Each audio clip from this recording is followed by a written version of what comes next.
Hello అండి. ఈరోజు మన వీడియో ఏమంటే వేడివేడి రైస్లోకి టమాటా చట్నీ, ఇన్స్టెంట్ టమాటా చట్నీ చూపించబోతున్నాను.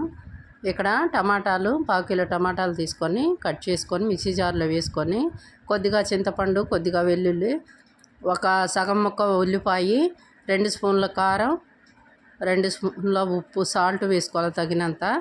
తర్వాత దాన్ని మూత పెట్టుకొని బాగా మెత్తగా గ్రైండ్ చేసుకోవాలి.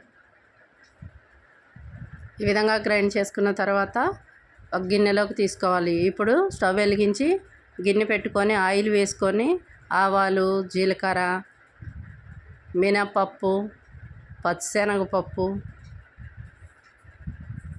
ఇలా అన్నీ వేసుకోవాలి. తర్వాత కొద్దిగా కరివేపాకు వేసుకోవాలి. తర్వాత ఎర్రగా వేగిపోయిన తర్వాత ఈ చట్నీని వేసేసుకొని దింపేసుకోవడమే.